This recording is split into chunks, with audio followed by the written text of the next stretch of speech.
Praise the Lord. கர்த்தரும் இரட்சகருமாகிய இயேசு கிறிஸ்துவின் இனிய நாமத்தினாலே உங்கள் அனைவருக்கும் என் அன்பின் வாழ்த்துக்கள்.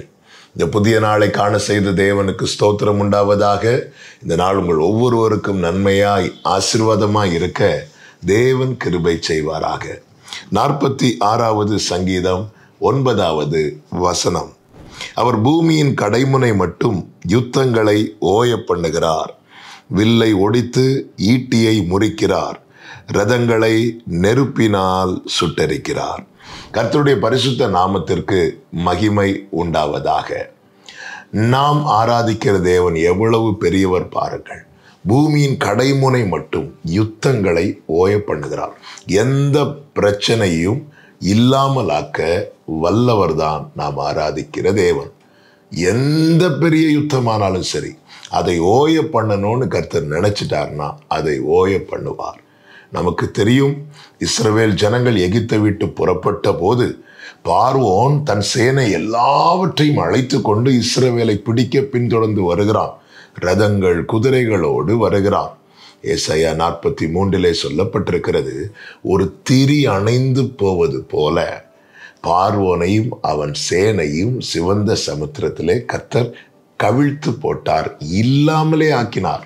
அந்த யுத்தம் இனி தொடராதபடிக்கு அதை ஓய்ந்து போக பண்ணினார்.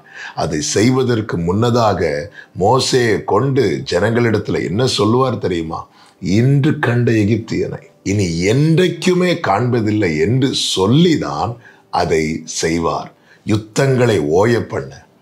எதனால யுத்தம் பண்ணுகிறார்கள்? ஏன் யுத்தம் பண்ண புறப்படுகிறார்கள்? வில் இருக்கிறதுனால தானே, ஈட்டி இருக்கிறதுனால தானே, ரதம் இருக்கிறதுனால தானே. இங்கே சொல்லப்பட்டிருக்கிறது, அவர் வில்லை ஒடித்து ஈட்டியை முறிக்கிறார், ரதங்களை நெருப்பினால் சுட்டரிக்கிறார். எது எது இருக்கிறதுனால யுத்தம் பண்றாங்களோ அதை எல்லாமே அவர் இல்லாமல் ஆக்குகிறவர். பிரியமானவர்களே, பூமியின் கடைமுனை மட்டும் யுத்தங்களை ஓய பண்ணுகிறவரை நாம் ஆராதிக்கிறோம். நம்முடைய வாழ்க்கையின் பிரச்சனை ஓய பண்ணுவது கர்த்தருக்கு பெரிய காரியமா என்ன? பலன் உள்ளவனுக்காகிலும் பலன் இல்லாதவனுக்காகிலும் உதவி செய்வது லேசான காரியம். எனவேதான் இதே சங்கீதம் 10வது வசனத்திலே சொல்லப்பட்டிருக்கிறது, நீங்கள் அமர்ந்திருந்து நானே தேவன் என்று அறிந்து கொள்ளுங்கள். ஜாதிகளுக்குள்ளே உயர்ந்திருப்பேன், பூமியிலே உயர்ந்திருப்பேன். பூமியின் கடைமுனை மட்டும் யுத்தங்களை ஓய பண்ணுகிறவர் உங்கள் வாழ்க்கையிலே எழும்புகிற எல்லா யுத்தங்களை ஓய பண்ணி உங்களை வாழ்ந்திருக்க செய்வாராக. நல்ல தகப்பனே, இரக்கமுள்ள தேவன், நீர் யுத்தத்தில் வல்லவர். நீர் யுத்தம் செய்கிறவர் மாத்திரமல்ல, யுத்தத்தை ஓய பண்ணுகிற தேவனாயிருக்கிறீர். அப்படி ஒவ்வொருடைய வாழ்க்கையிலும் யுத்தம் போன்று எழும்புகிற அத்தனை பிரச்சனைகளை ஓய பண்ணி இப்படி பிள்ளைகளுக்கு சமாதானத்தை கிருபையாய் கட்டளையிடுவீராக. இயேசுவின் நாமத்தில் பிதாவே, ஆமென்.